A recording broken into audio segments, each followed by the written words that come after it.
Сегодня мы находимся на стадии прения, в ближайшем будущем перевернем очередную страницу истории современной России. Это не громкие слова, а очевидный состоявшийся факт. Но вопрос в том, какой будет эта перевернутая страница, такой же незаслуженно мрачный, как и предыдущая, либо там будет место справедливости, беспристрастности и волевому решению, которое станет своего рода маяком для дальнейшей судебной практики по аналогичным уголовным делам и используется либо как возможность притеснения за мнение, либо показывает дух свободы и демократии в России.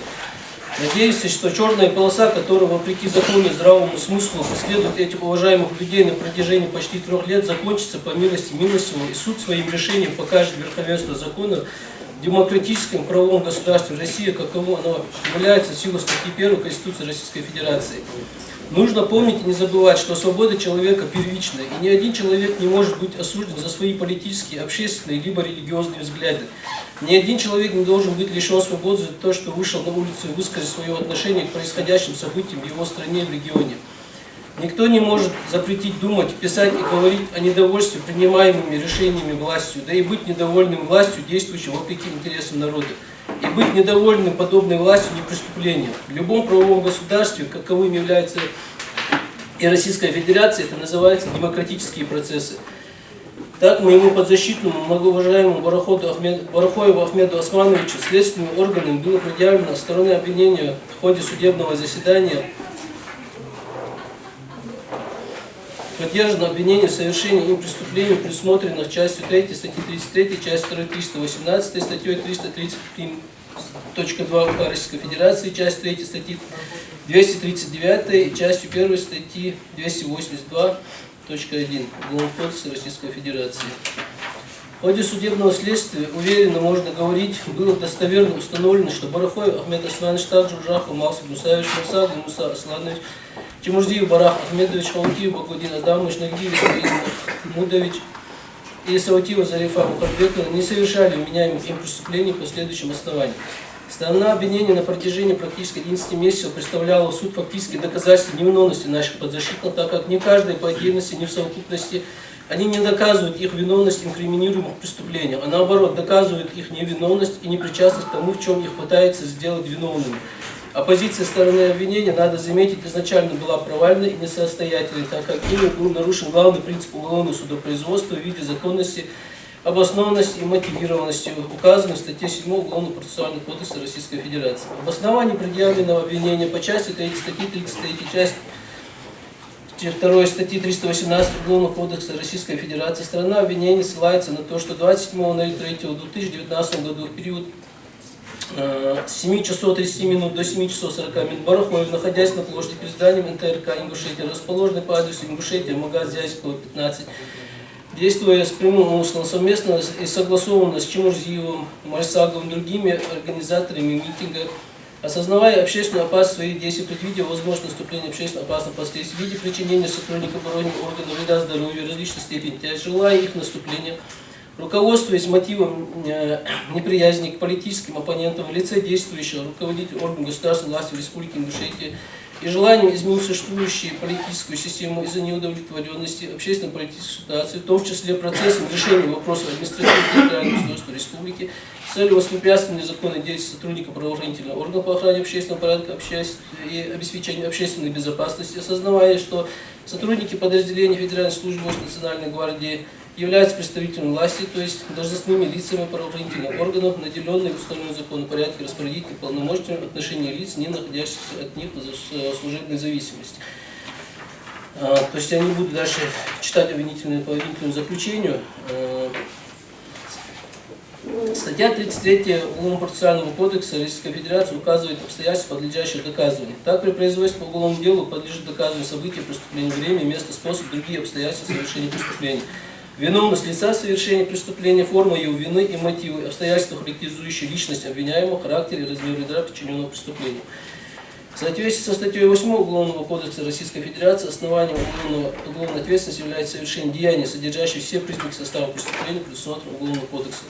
Российской Федерации. Назначение уголовного судопроизводства, как указано в статье 6 Уголовного процессуального кодекса, является в том числе защита личности от незаконного, необоснованного обвинения, осуждения, ограничения его прав и свобод, а также уголовного преследования, назначение виновного справедливого наказания в той же мере отвечает назначению уголовного судопроизводства, что и отказ от уголовного преследования невиновных, освобождение их от наказания, реабилитации каждого, кто необоснованно подвергся уголовному преследованию. Общепринятое, что достаточными доказательствами для обвинения лица можно считать такой их объем, который устанавливает события и состав преступления, а также виновность его совершения лица, привлекаемого в качестве обвиняемого. Кроме того, обвинение является обоснованным при отсутствии обстоятельств, исключающих производство по уголовному делу, статья 24 Уголовного процессуального кодекса Российской Федерации. Органы предварительного следствия не добытой стороны обвинения не представлены в ходе судебного следствия неопровержимых доказательств вины Барахова и других в совершении данных преступлений. Более того, отсутствует само вменяемое событие преступления. Битый, который заложен законодательно в это понятие после 18 часов 00 минут 26.03.2019, 27 с 26 по 27.03.2019 года не было. Никто никаких требований призыва не высказывал, общественный порядок не нарушал, опасность для окружающих не создавал. Люди просто находились перед зданием НТРК Ингушетии, что законом не запрещено. В ходе судебного следствия достоверно установлено, что Барахов и другие призывали всеми доступными средствами и силами успокоиться молодежи, покинуть площадь и предприняли все зависящие от них меры, направленные на недопущение столкновений. Как следует из показаний свидетеля обвинения Полищука, который на тот момент являлся заместителем министра внутренних дел Республики Ингушетии, фактически руководил данным мероприятием силовых структур, который отдавал приказ на вытеснение. Полагаю, что данный свидетель является одним из ключевых свидетелей обвинения, но даже он не подтвердил ущербную версию и позицию стороны обвинения. Так он показал, что для них самих, то есть для подсудимых, было неожиданно, что произошло столкновение, и что подсудимые оказали влияние на расход людей с площади. Данный свидетель также показал суду, что он не может сказать, что людьми на площади кто-то руководил. Он слышал возгласы со стороны митингующих негативного характера, и что среди них были провокаторы. О провокаторах говорят и сами подсудимые, это доказывается видеоматериалами. Когда из толпы на призыв Барахова Ахмеда успокоиться и разойтись, кричат, что они не будут расходиться, идите сами домой. В ходе судебного следствия мы слышали и видели, как Барахов говорит людям на площади, что митинг будет продлен. Полищук показал суду, что в переговорах участвовал начальник ЦП Ингушетии и говорил, что будет дано разрешение на согласование митинга. То есть эту информацию до людей доводили сами сотрудники правоохранительных органов, а люди, естественно, верили и продолжали оставаться на площади. Данный свидетель также подтвердил, что когда он разговаривал с Бараховым Ахмедом, и Барахов ему говорил, что люди не хотят уходить, они его не слушают, что он уйдет, он ему говорил остаться, так как считал, что он может повлиять на митингующих. В какой-то момент ему показалось, что он ушел с площади. Нарушений закона со стороны митингующих не было, кроме того, что они находились на площади после истечения времени согласования митинга. Со стороны Барахова он не слышал экстремистских высказываний и не видел подобных действий. Он также не видел, чтобы они организовывали насилие над представителями власти. Практически аналогичные показания в данной части дал свидетель защиты бывший министр внутренних дел Кава. Далее обращаю внимание суда на то, что Кава и Полищук показали суду, что Барахов не говорил «будем драться», что они не слышали такого от него. При этом необходимо учитывать, когда и как было это сказано. Абсолютно все высказывания, которые прямо или косвенно можно связать с организацией насилия над представителями власти, созданием экстремистского сообщества, обозревались в ходе судебного заседания. По ним даже проводились психолого-лингвистические экспертизы, которые были преднамеренно оставлены на так называемом основном уголовном деле, в надежде, что защита может о них не вспомнить. В выводах данных экспертиз четко и недвусмысленно говорится о том, что в речах Барахова, как Барахова, так и остальных подсудимых, не имеются психологические и лингвистические призывы, угрозы совершения какого-либо действия. Также отсутствуют и признаки целенаправленного негативного психологического воздействия. Данные экспертизы были по ходатайству защиты истребованы судом, а затем обозрены приобщить к материалам уголовного дела. Перечисляются эти экспертизы, я не буду перечислять, они вписаны в прених имеются. Во все перечисленных экспертизах по всем обвиняемым имеется общий вывод, что в высказываниях наших подзащитных, содержащихся в соответствующих протоколах осмотра предметов, перечисленных в данных экспертизах, предметом исследования, которым они явились, и представленных стороной обвинения как доказательства наших подзащитных, имевших место на митинге 26.03 с 10:00 и до 18:00, а также с 18 часов 00 минут 26.03 примерно до 9 часов 27.03.2019 года, не содержатся лингвистические и психологические признаки возбуждения вражды, ненависти, розни по отношению к группе лиц, выделяемых по признакам пола, рас, национальности, языка, происхождения. отношение к религии, принадлежности к какой-либо социальной группе или отдельным представителям. Не содержатся лингвистические-психологические признаки побуждения, в том числе в форме призыва к совершению каких-либо действий насильственных, разрушительных, дискриминационных. Отношение группы лиц, выделяемых по признакам пола, расы, национальности, языка, происхождения.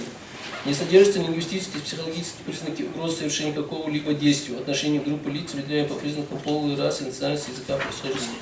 Барахоев не говорил людям, находящимся на площади, давайте драться, тем самым провоцируя их на определенные действия. Не говорил этого остальным подсудимым, не говорил этого стоящим впереди сотрудникам Росгвардии, а сказал персонально одному человеку в порыве отчаяния из-за того, что его не слушаются люди на площади. Не удается найти общий язык представителям правоохранительных органов. Ответ на слово о том, что их размажут сейчас.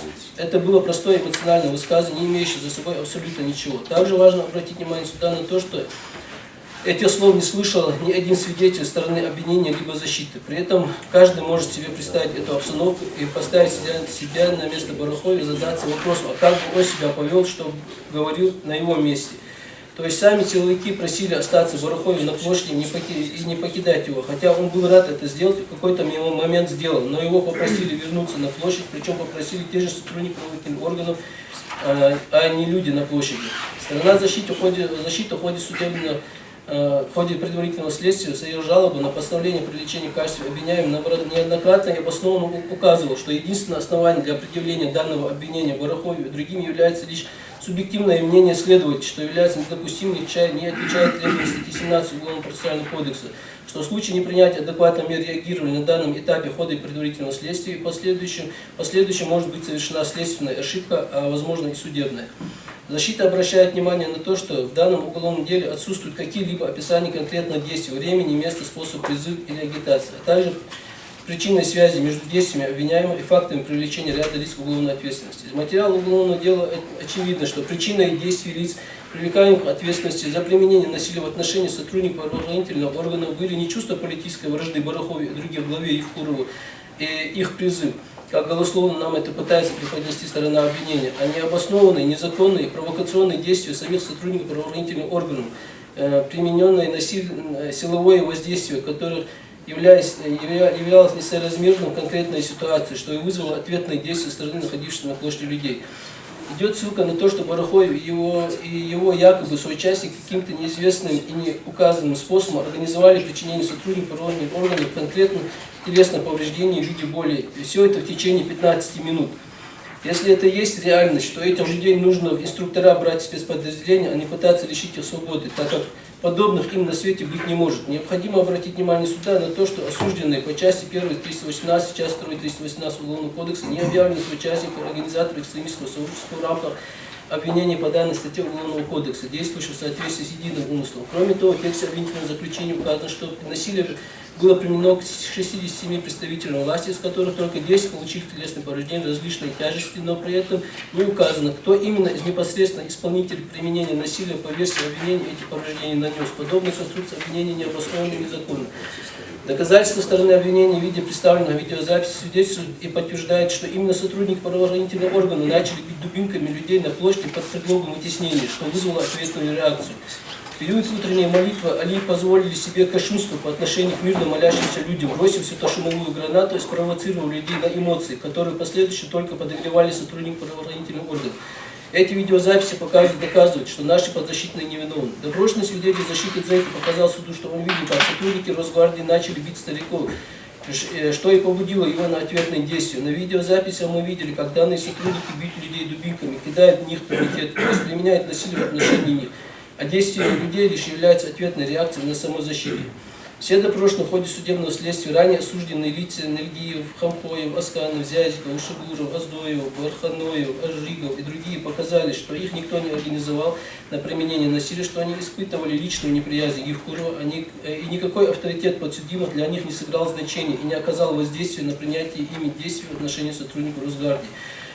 И что они не были под влиянием, ими никто не руководил. Обратная сторона обвинения не доказана. Как данные лица, так и все свидетели защиты показали суду, что никто из подсудимых для них политического либо религиозного авторитета не обладал. И что их требования в случае, если они выходят за рамки закона, они не стали бы исполнять. Многие показали, что авторитет для них являются их отцы, а не они. Показали также, что они призывали не поддаваться на провокацию, успокоиться и разойтись. Они также показали, что уже хотели разойтись, но сотрудники Росгвардии не дали им этого сделать, они, зайдя сзади, начали их бить. Свидетели защиты также показали суду, что людей на площади не организовали, что люди на площади лично не знали подсудимых. И возникает вопрос, как люди, которые не были знакомы между собой с подсудимыми, которые ранее не встречались, не обговаривали каких-то действий, либо противодействий, которые, в принципе, не могли предположить подобного развития событий, так как, к примеру, был митинг октября 2018 года, действовали неким единым организмом, которого команды поступали с мозгового центра, которым являлись подсудимые. Уважаемые господа, сотрудники правоохранительных органов годами отрабатывают навыки вытеснения людей с площади и других территорий, проходят многочисленные изнурительные тренировки, изучают соответствующую литературу, создавая реальные обстановки противостояния, имеют своих инструкторов, работают в одной команде и в одних силовых структурах, знают друг друга, имеют какую-то подчиненность силу закона, обязаны выполнять команды вышестоящего начальника и так далее. При всем при этом нас, как маленьких детей, либо дурных взрослых, примитивно пытаются убедить, что те люди на площади были организованы на применение насилия в отношении представителей власти подсудимыми за 15 минут. Сторона обвинения хоть слышит себя, это что за абсурд? Легче поверить в то, что верблюд пройдет через игольное ушко. При этом, как вариант доказательств обладания подсудимыми и лицами, находящимися на площади, телепатическими способностями стороны обвинения суду не представлены. Также важно не забывать, что граждане, находившиеся на площади, не нападали на мирно, дружелюбно стоящих сотрудников Росгвардии. Это сотрудники Росгвардии, начав с провокации, закончили попыткой вытеснения с применением силы. На видеозаписи, том 3, раздел 29, видно, что лица на площади немного больше, чем самих сотрудников Росгвардии, которые еще за несколько дней собрали в республике Ингушетия из разных регионов. Это обстоятельство указывает на то, что эти столкновения, зная характер ингушей, возможно, были спланированы заблаговременно. Об этом говорит тот факт, что чуть ранее, в октябре 2018 году, люди простояли на двухнедельном митинге без единого правонарушения, без столкновений с правоохранительным органом и ушли, убрав за собой весь мусор. Это говорит о культуре и миролюбии этих людей, а не об их агрессии. Если следовать бессмысленной логике обвинения, то якобы один из организаторов должен был бы как минимум находиться на площади и выполнять свою организационную роль в виде, как это можно предположить, воодушевляя людей на противоправные действия, отдавая им какие-либо команды, направляя их, руководя ими и так далее. Однако органы предварительного следствия и сторона обвинения допустили оплошность, халатность, не ушли, что Барахоева на площади на тот период времени не было в принципе. Данный факт подтверждается показания свидетелей обвинения Полищука, свидетелей защиты Ханхоева, Гагиева и Барахоева, а также самого подсудимого Барахоева. Стороной обвинения не представлено в суд ни одного доказательства того, что подсудимые направляли толпу, руководят ею. На представленной видеозаписи, когда начинается столкновение с зачинщиками, которыми являются сотрудники правоохранительных органов, мы видим, что нет никакой организации людей, действуют хаотично и без контроля. Одни убегают с площади, другие, наоборот, прибегают на площадь. Одни кидают что-то, а другие отбирают из рук людей разные предметы и не дают их кидать и успокаивают.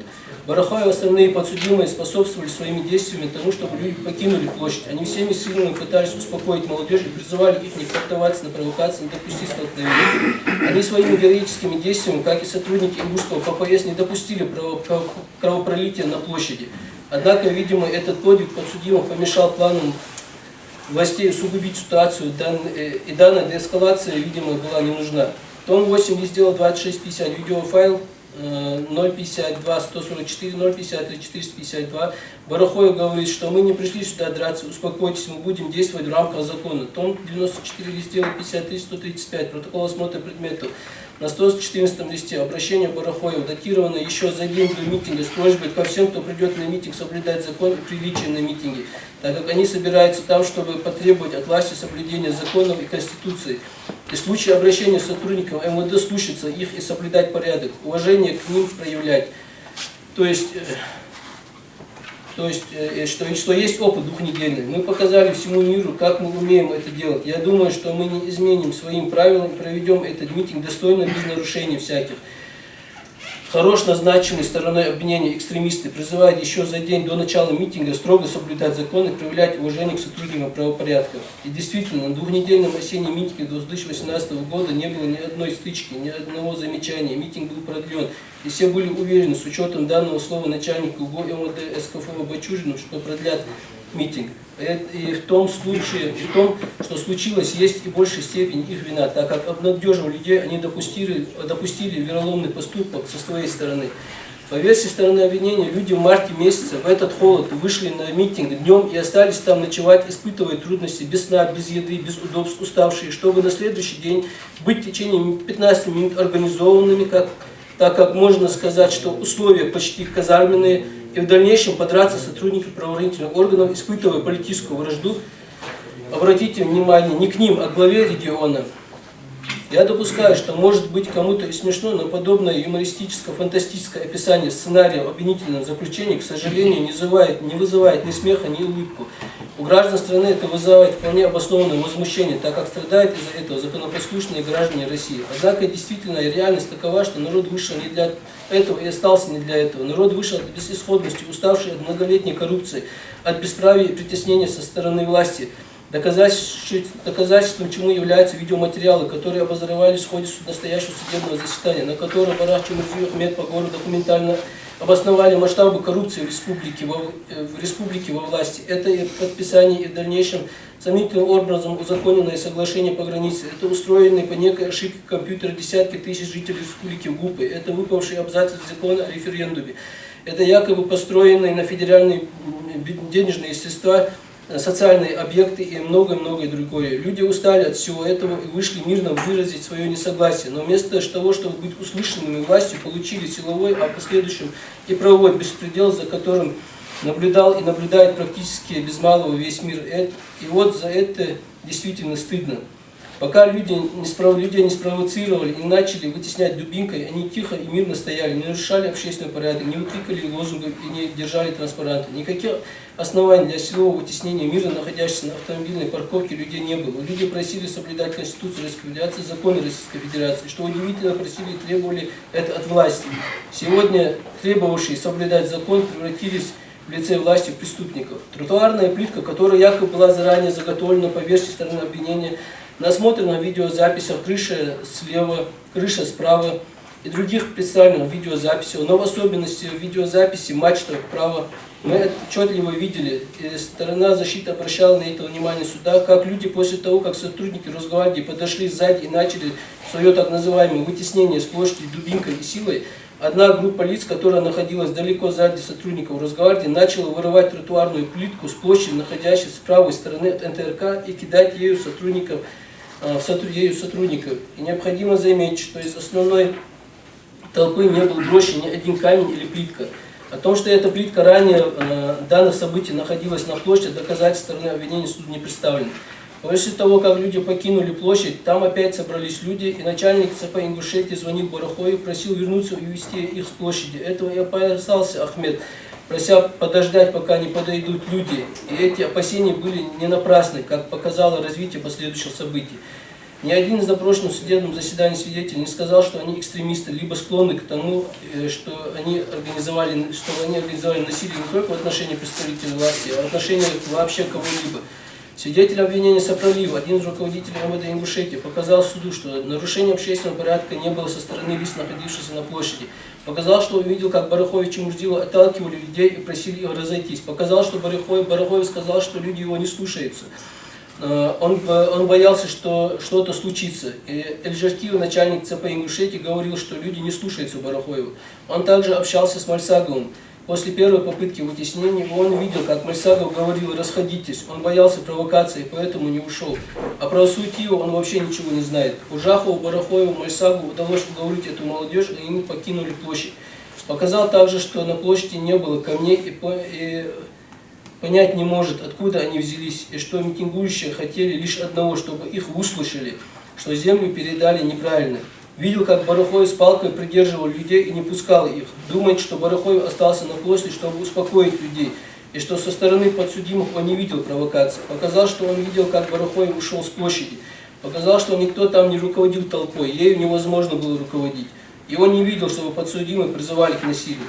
Свидетель обвинения Мизиев, инспектор управления организации охраны общественного порядка, том 64, лист дела 144-151, показал суду, что был приказ не упускать и не впускать людей. Было странно, что был такой приказ, когда требовали разойтись людям. Мне показалось, что светошумовая граната была провокацией, и приказ был провокационный, не впускать и не выпускать. Показал, что ни одного факта нарушений со стороны людей не было. И он думает, что повода для применения спецсредств не было, и для них это непонятно. И он точно знает, что это не было интересом людей, то есть столкновения. Показал, что наши подзащитные не призывали к противоправным действиям и к нарушению территориальной целостности. Они не провоцировали людей на площади. На вопрос защиты о том, собираются ли люди по ночам группами в Магасе, в Назране и разгоняет ли кто-либо, показал, что люди таким образом собираются по ночам, их никто не вытесняет. Аналогичные показания дал свидетель обвинения Дахильгов и другие. Митинг – это результат, но какая причина привела к такому результату? А причина для этого митинга создала целиком и полностью тогдашняя власть, как в первом, так и во втором случае. В первом случае в октябре подписала антинародное соглашение по границе, а во втором случае хотела вообще убрать норму об обязательном вынесении на плебисцит вопроса, касающиеся ликвидации, разделения республики или ее объединения с другими субъектами. После чего в своем стиле попыталась исправить ситуацию, заявив, что в кавычках выпал абзац. И как это должен был воспринять народ аплодисментами? Все прекрасно понимают, что не будь причиной, то не было бы и последствий. Также хотелось бы обратить внимание суда на то, что Барахоев, как и другие подсудимые, даже сами органы власти, несмотря на происходящее, охарактеризовали исключительно с положительной стороны. Также Барахоев и других охарактеризовало и духовенство республики. При этом ни один из допрошенных свидетелей, как стороны защиты, так и стороны обвинения, в ходе всего судебного следствия не дал им негативную оценку, не охарактеризовал с отрицательной стороны.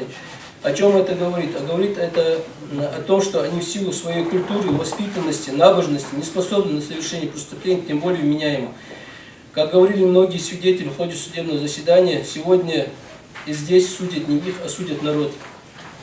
Особое внимание заслуживает привлечение Барахоева в качестве обвиняемого по совершению преступления, предусмотренного статьей 330.2 Уголовного кодекса Российской Федерации. Вменяя ему вину совершения данного преступления, следователь ссылается на то, что он не исполнил обязательства по подаче уведомления о наличии у гражданина Российской Федерации гражданства иностранного государства, либо вида на жительство или иного действительного документа, подтверждающего право на его постоянное проживание в иностранном государстве. Данный вывод неверен в связи с тем, что Барахоев 6.2.92 является гражданином Российской Федерации, гражданином Республики Казахстан, получен 22.07.95 году.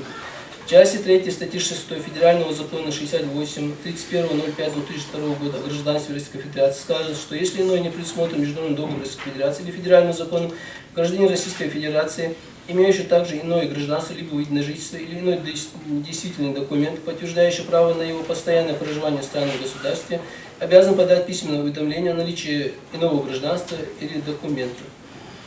При этом в период получения Барахоевым гражданства Российской Федерации и Республики Казахстан действовал закон Российской Федерации 28 ноября 1991 года номер 1948-1 о гражданстве Российской Федерации, который не предполагал подачи каких-либо уведомлений в административные либо иные органы. Сама статья 330.2 Уголовного кодекса, предусматривающая ответственность за неисполнение обязанностей по подаче уведомлений о наличии у гражданина Российской Федерации гражданства иностранного государства, либо вида на жительство или иного действительного документа, введена в действие федеральным законом 4.06.2014 году номер 142 ФЗ. Данный закон действовал с 28 ноября 1991 года до 31.05.2002 года, а норма, обязывающая подать соответствующее уведомление, введена в действие лишь 4.08.2014 году. При этом новый закон не содержит нормы, обязывающей подачи каких-либо уведомлений в административный либо иной орган гражданами, которые ранее получили гражданство другого государства. Возникает уместный вопрос, какой закон при каких обстоятельствах нарушил Барахоев? Из сказанного усматривает, что действия Барахоева нет состава преступления, в связи с чем он незаконно, необоснованно привлечен, в том числе в качестве обвиняемого в совершении преступления, предусмотренного статьей 330.2.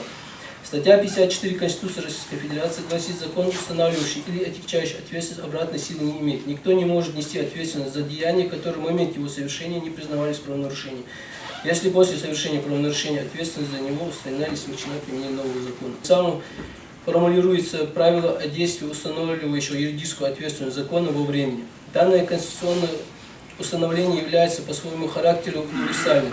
Оно адресовано всем правоприменителям при выборе нормы, подлежащих применению в каждом конкретном деле.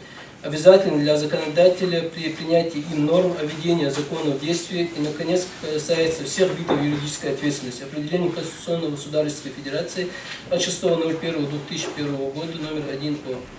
В системе изложенных в комментируемой норме правил базовым является тезис о недопустимости привлечения к юридической ответственности без установления в законе до совершения правонарушения как его признаков, так и конкретно мер ответственности.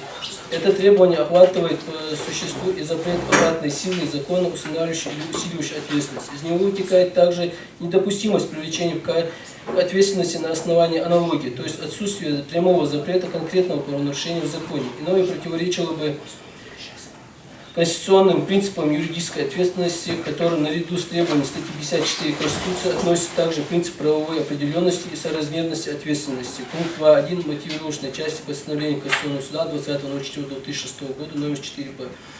Даже если не было бы всего вышеизложенного, в томе 76 на листе дела 179 имеется выписка из закона о гражданстве Республики Казахстан. В пункте 5 статьи 21 данного закона сказано, что гражданство Республики Казахстан утрачивается, если лицо приобрело гражданство другого государства. Доказательство того, что гражданство Республики Казахстан не утрачено и данный гражданственный статус действующей стороной обвинения суду не представлен. 26.11.2019 году Барахоеву предъявлено обвинение в совершении преступления, предусмотрено часть 3 статьи 239 участие в деятельности некоммерческой организации, указанные в числах 1-2 статьи, равно пропаганде деяний, предусмотрено числа 1-2 статьи. Обвинительным заключением установлено, что до мая 2018 года и позднее мая, более точно даты следствия установлены, Барахоев вступил в состав одной из некоммерческих организаций Республики Ингушетии, региональное общественное движение Ингушетии, Совет Тейпа ингушского народа, решение о создании, которое принято 22.09.2016 году на общем собрании. 17.05.2018 году Жах, являясь одним из руководителей, совместно с Барахоевым и Мальсаговым экстремистского сообщества, действует согласованно между собой целью реализации совместного преступного умысла, направленного на побуждение граждан совершения противоправных деяний, воспрепятствование законной деятельности представителей власти, зажигание социальной розни политической вражды, осуществляя функцию представителя власти Республики Ингушетии с привлечением к его участию членов экстремистского сообщества режима по городу Хаутива, Наргиева, Саутивой, а также иных лиц и так далее. Дальше я перечислять не буду обвинительное. Данное обвинение не имеет ничего общего с действующим законодательством Российской Федерации и объективной реальностью. Своей целью имеет лишь умаление авторитета сформировавшегося в Республике Ингушетии гражданского общества, создание препятствий к его дальнейшему становлению и развитию. Для начала хотел обратить внимание на то, что Барахоев не подготавливал, не записывал, не размещал никакого вида обращения с побуждением к требованиям депутатам, также он не был в другом центре Ковчег на собрании Совета Тейпа Ингушетии. Все это не соответствует действительности, как не соответствует действительности все обвинения в целом. Все это наводит на мысль, что цель заключается в том, чтобы придумать как можно больше версий событий, чтобы сама истина оказалась под сомнением. Сторона обвинения, кроме голословного и громких тезисов, изложенного в обвинительном заключении, доказательствах сказанного не предъявлено абсолютно ничего. По событиям 4.10.2018 году на площади перед парламентом Республики Ингушетия в тексте обвинительного заключения сказано, что в результате противоправных действий руководителя экстремистского сообщества Барахоева, Жахова, Мальсагова, направленного на побуждение жителей Республики Ингушетия в совершении заведомо противоправных деяний, последние совместно с участниками экстремистского сообщества Чумужи, Погора, Хаутива, Наргиева, Саутива, а также лицами привлекли к участию несогласованные органами власти Республики Ингушетия в публичном мероприятии в форме митинга перед зданием Народного собрания примерно 400 человек. За участие в данном несогласованном органе исполнительной власти Республики Ингушетия в публичном мероприятии Ужахов о том, что Чумурзиев якобы был привлечен к административной ответственности, предусмотренной статьей 20.2 КВАП, является, мягко говоря, неправдой, установили в ходе судебного следствия, так как он не имеет никакого отношения к данному мероприятию, привлечен к административной ответственности, которая в последующем была отменена.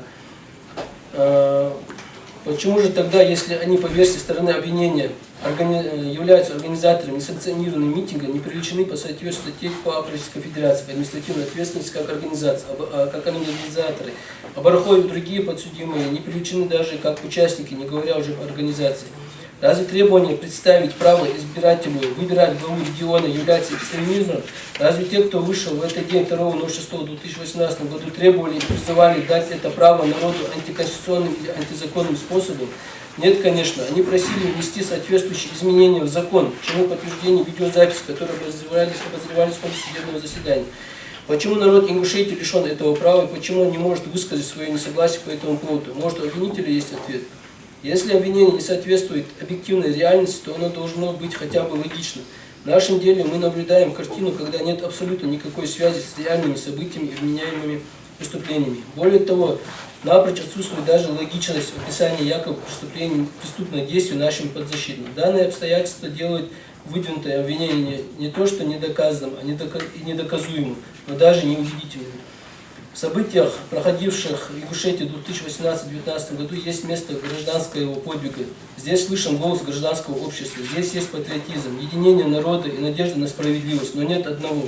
Действия нашей подзащиты нет общественно опасного деяния, которого способно повлечь применение к ним мер уголовной ответственности. Сторона обвинения не представлена доказательств, в чем конкретно выразилось побуждение граждан совершения иных противоправных действий, а также пропаганда таких действий, из чего становится непонятной сущность предъявленного обвинения, чем нарушается пункт 4 статьи 2, части 2 статьи 171 Уголовного процессуального кодекса, в связи с чем Барахоев не знает, в чем его обвиняют, даже что также приводит к нарушению его права с установленной частью 4 статьи 47 УПК. По поводу якобы оказания некого неправомерного давления депутата Народного собрания путем незаконного вмешательства в деятельность государственных органов, путем оказания давления депутата Народного собрания. По таким вмешательствам и давлениям имеется в виду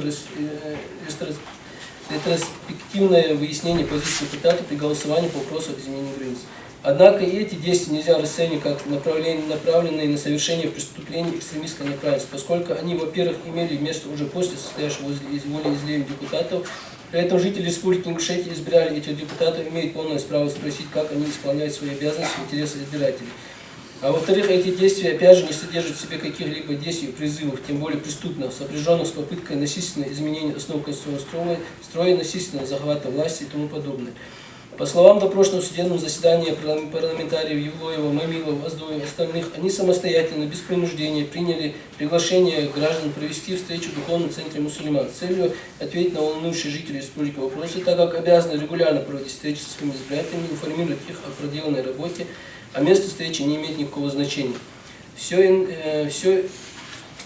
иные указания, содержащиеся в обвинительном заключении относительно так называемой специальной цели как-то применения насилия к представителям власти, сопряженной с побуждением граждан к совершению иных противоправных действий, провокационных таких действий, мотив политической вражды, носит общий декларативный характер, без каких-то ссылок на конкретные преступные действия отдельных участников якобы этого сообщества. Мы видим, что никакого неправомерного давления на депутатов Народного собрания оказано не было. Депутаты являются слугами народа, должны отвечать перед этим народом. Их нужно заметить, пригласили, а не вынутые, потребовали прийти.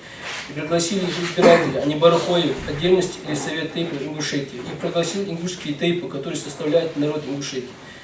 Данное приглашение носит сугубо добровольный характер, ни к чему не обязывает лиц, которые отказались прийти к избиравшим их народу и дать пояснение относительно осуществления ими законодательной деятельности, о чем свидетельствует тот факт, что кандидат не является опровержением довода стороны обвинения органа, осуществляющего правосудие. Он не выдает никаких документов, у него нет утвержденной печати, эмблемы, символики и так далее. Его решение носит сугубо рекомендательного характера, а сам не является консультативным органом, его рекомендации не обязательны для исполнения, механизмов принудительного исполнения рекомендаций не имеет и так далее. Доказательством служит и то, что из приглашенных избирателями консультативный орган, сформировавшийся и настоящий традиционный характер для Ингушей, из 24 депутатов, которые принимали участие в голосовании, пришли здесь, остальные без каких-либо последствий живут в свое удовольствие. А название, как шариатский суд, написал следователь, дабы заострить внимание обывателей на ключевом слове «суд». Однако это не соответствует действительности, так как при Духовном центре мусульман Республики Ингушетия, как уже сказано выше, уже много лет функционирует консультативный орган кандидат, который не осуществляет ни административного, ни гражданского, ни уголовного судопроизводства. Материалы уголовного дела есть ответ Минюста Российской Федерации по Республике Ингушетия на адвокатский запрос 24.06.2021 года за номером 13/21. В котором сказано, что в ведомственном реестре зарегистрирована некоммерческая организация управления Минюста Российской Федерации по Республике Ингушетия отсутствуют сведения о регистрации шариатского суда. Управление также сообщает, что у них отсутствуют сведения, документы о деятельности на территории Республики Ингушетия шариатского суда. Уважаемый суд, это ответ надзорного органа, который систематически проводил проверки Духовного центра мусульман Республики Ингушетия. Лучше любого другого органа должностного лица осведомлен и знает, о чем сообщает. При этом ислам является второй по численности верующей религией в Российской Федерации после христианства. Статья 28 Конституции Российской Федерации каждому гарантирует свободу совести, свободу вероисповедания, включая право исповедовать индивидуально или совместно с другими людьми религию или не исповедовать никакой, свободу выбирать, иметь и распространять различные иные убеждения, действовать соответственно. Аналогично содержится в статье 3 Федерального закона о свободе совести и религиозного объединения.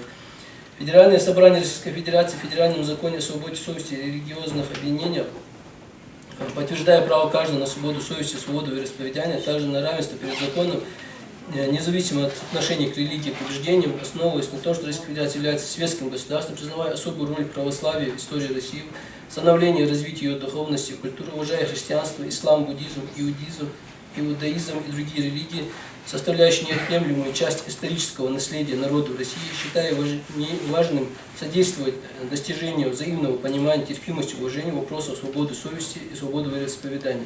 Изложено обоснованно и недвусмысленно подтверждает право граждан действовать в соответствии со своими религиозными убеждениями. Народ Ингушетии, приглашая как избиратель депутата Народного собрания Кадьи от лица Совета Ингушетии, что является неважным, действовал в соответствии со своими религиозными убеждениями, которые не запрещены действующим законодательством, так как часть 2 статьи 19 Конституции Российской Федерации, часть 2 статьи 18 Конституции Российской Федерации сказано, что государство гарантирует, а не ограничивает равенство прав любого человека, гражданина, независимо от пола, расы и так далее. Можно предположить, что сторона обвинения в данном случае пытается ограничить право не только Барахоева, но и всего народа по признаку религиозной принадлежности. Пытается им внушить, что не дозволено им жить по определенным нормам религии, сложившимся традициям и обычаям в этом обществе, которые в свою очередь никаким образом не противоречат нормам действующего законодательства. Как и остальные выводы, вывод о том, что Барахоев, задавая вопросы, вынудил депутата Народного собрания Мамилова, Гадиева, Юлоева, Катиева, Накостхоева, Аздоева, Талдиева, Хамхоева, Аздоева, Амриева раскрыть результаты данного заявления каждого из них, тем самым допустил неправомерное давление на депутата Народного собрания Ингушетии, соответствует реальным обстоятельствам дела, так как эти депутаты задолго до 15-12-2018 году, после голосования 4-10-2018 года, вышли к народу и без какого-либо давления заявили, что результаты голосования были сфальсифицированы, что они голосовали против и подали соответствующее заявление. После ими же было подано административно-исковое заявление о признании незаконным решения Народного собрания Республики Ингушетия от 4-10-18 году, оформлено протоколом счетной комиссии результатов тайного голосования по вопросу о принятии закона и постановление Народного собрания Республики Ингушетия 4-10-2018 года 654, 655, 656. Ими же подано заявление о совершении преступления. Мы видим, что принятие закона о утверждении соглашения об установлении границ между Республикой Ингушетия и Чеченской Республикой номер 42 РЗ вызвало недовольство не только большей части населения республики, но и самих депутатов Народного собрания. При этом по заявлению группы депутатов от 10.12.2018 года о фактах фальсификации результатов тайного голосования при рассмотрении проекта закона об утверждении соглашения об установлении границ Комиссия Народного собрания по депутатской этике проведена проверка и принято соответствующее решение. В результате проведенной работы комиссия констатировала факты злоупотребления членами комиссии счетной комиссии, выраженные в подписании сфальсифицированного протокола счетной комиссии депутатами Светличным и Буружевым. Указанным решением комиссия также установила, что заседание Комитета по национальной политике, связанным с общественностью 3-10-18 года не проводилось, а протокол заседания данного комитета сфальсифицирован. Данные документы по ходатайству стороны защиты были истребованы из Магаского городского района Уставского Ингушетии, представлены им, которые были предметом исследования в ходе настоящего судебного следствия и приобщены к материалам настоящего уголовного дела. О каком неком давлении оказано депутату Народного собрания 15-12-2018 года можно говорить в данном случае. Единственное, о чем можно говорить, так об абсурдности предельного обвинения и более ни о чем. Может, хоть сейчас будет понятно заинтересованным лицам, что народ Ингушетии возмутил сам факт тайной передачи исконной ингушской земли и факт фальсификации результатов тайного голосования при рассмотрении проекта закона о утверждении соглашения. Суду было представлено заявление, подписано 11 парламентариями, Мамилов, Юлоев, Аздоев, Ахильдов, Накостхоев, Гадиев, Талдиев, Хамхоев, Катиев, Амриева, направлено на имя руководителя Главного следственного управления Следственного комитета Васильева. Поводом для заявления стало возбуждение уголовного дела в отношении лидеров протеста против новых границ Чечни по статье 282.1 в отношении Барахоева-Ужахова. В данном заявлении выражено несогласие с данным фактом и заявлено, что в обвинительном заключении искажены обстоятельства и встречи с жителями Республики Ингушетия. По словам парламентариев, они самостоятельно, без принуждения, приняли приглашение граждан провести встречу в Духовном центре мусульман с целью ответить на волнующие жителей Республики вопросы, так как обязаны регулярно проводить встречи со своими избирателями и информировать их о проделанной работе. Ни один закон Российской Федерации не запрещает гражданам этой страны, каковыми являются и Барахов, и остальные подсудимые, выразить свое недовольство и возмущение определенными процессами, происходящими в стране и касающимися его страны, общества, его семьи и его личного. В этом и заключается народовластие, обратно свидетельство отсутствия одного и наличия жестокой тоталитарной системы. При этом описание обвинительным заключения обстоятельств этого якобы преступления состоит из двух частей. Сначала указывается про обстоятельства учреждения и основных принципов функционирования коммерческой организации Совета ТЭИПу, без какого даже намека на какую-либо деятельность этой организации противоправными целями. Далее следует дословное изложение конкретных якобы преступных деяний, которые также указаны в обвинениях по части 1 статьи 281.1, часть 3 статьи 33, части 2 статьи 318 Уголовного кодекса. А какие-либо последствия в виде насилия над гражданами, либо иным причинением вреда здоровью в тексте постановления нет упоминаний. По данной статье в вину вменяется лишь побуждение граждан к совершению противоправных действий. Однако, как указано выше, в тексте заключения отсутствует какое-либо описание конкретного действия, времени, места, способа призыва, а также причинной связи между действиями обвиняемых и фактами привлечения ряда лиц к уголовной, административно-уголовной ответственности. Призыв к участию в митинге не является ни преступным действием, ни призывом к совершению какого-либо преступления. Данное обвинение по части 3 статьи 239 Уголовного кодекса является не только откровенно надуманным и незаконным, но и выглядит как неуместная экзотика, поскольку данная статья вменяется в законодательном качестве средств борьбы с деятельностью незаконных сект и других подобных организаций. По версии, по части 1 282.1 Уголовного кодекса создания экстремистского сообщества. В текстах всех обвинений при изложенных событиях постоянно, одновременно, хаотично проходит смена лиц, действия которых описываются, но при этом не конкретизируются. В итоге неясно, в отношении каких именно лиц эти обвинения сформулированы, как в целом, так и в части конкретно инкриминированных действий. Одни и те же обстоятельства и действия описываются то в отношении именно Барахоева, то в множественном числе, то вообще в отношении третьих лиц. Вместе с тем, обвинительное заключение является индивидуальным документом в отношении конкретного лица. Оно выносится персонально в отношении каждого обвиняемого с указанием существа обвинения, места и времени совершения преступления, его способа, мотива, цели, последствий и других обстоятельств, имеющих значение для данного уголовного дела. Статья 220 УПК, пункт 3. Деяния же иных лиц, в том числе признанных обвинением соучастника, должны указывать только в увязке с деяниями лиц, в отношении которых вынесено постановление. Если не придерживаться этого важнейшего правила, то обвинение нельзя расценить как относящееся к конкретному обвиняемому. Оно в этом случае не может быть законным. Такие обвинения исполненные во множественном числе или с иными пороками подобного типа, то есть фактически неизвестно к кому относящиеся, не дают возможности разобраться, имели ли действие отношение непосредственно к конкретному лицу. Такое изложение обвинения прямо и грубо нарушает права обвиняемого знать, что он обвиняется, а следовательно право возражать против обвинения. Эти нарушения, в свою очередь, означают существенное нарушение конституционного права на защиту. Подобное обвинение нельзя считать сформулированным, обвинение надлежащим образом обвинение нельзя считать предъявленным. Анализ обвинения в этой части приводит нас к выводу о том, что следователь просто не в состоянии сформулировать обвинительное заключение, а не в состоянии лишь потому, что люди невиновны. Во всех трех обвинениях, то есть по статье 282.1, 239 и часть 318 статьи 33 через часть 3, в тексте обвинительного заключения отсутствует какие-либо описания конкретных обстоятельств действий, времени, места, способа призыва, агитации. Также причинной связи между действиями фигурантов и фактами привлечения ряда лиц к административным и уголовным ответственности. Призыв к участию в митинге, вне зависимости от его доказанности, от согласованного или несогласованного характера митинга не является ни преступным действием, ни призывом к совершению какого-либо преступления.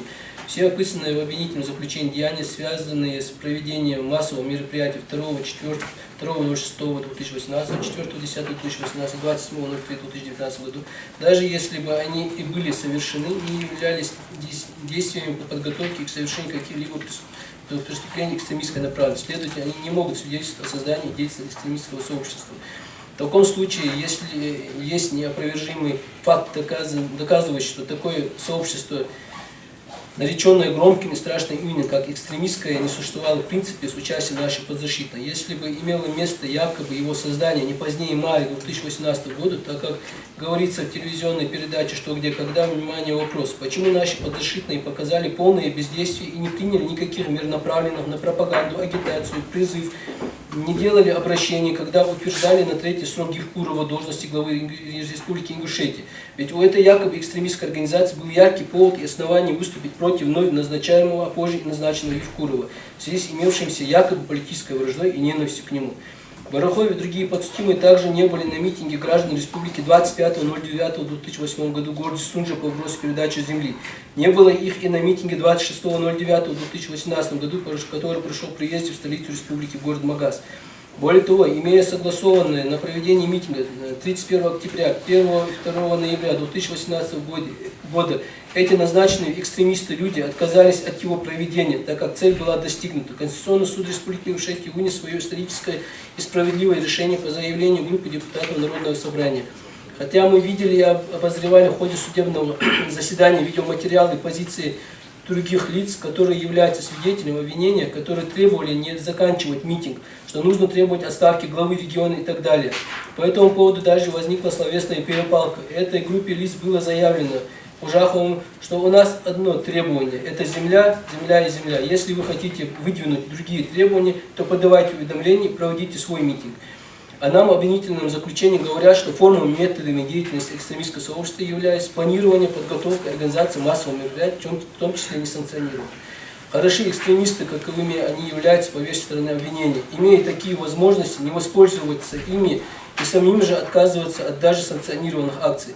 Следует отметить, что описываемых обвинительным заключением деяниях признаки экстремизма, то есть умышленное действие, направленное на насильственное изменение конституционного строя, нарушение целостности Российской Федерации, публичное оправдание терроризма или иная террористическая деятельность, возбуждение социальной, расовой, национальной, религиозной, рознь пропаганды, все не буду зачитывать. По сути, следственные органы сторона обвинения самодержавно объявили экстремизмом вполне законные и не представляющие общественной опасности действия в виде мирного митинга и шествия, обращения избирателей к депутатам, мирного нахождения на площади и тому подобное. Как по версии стороны обвинения, даже если теоретически допустить столь нелепую мысль о возможности захвата власти на территории отдельно взятого субъекта в масштабах такой страны двумя пенсионерами, одной девушкой и 4 интеллигентами, как ее удержать?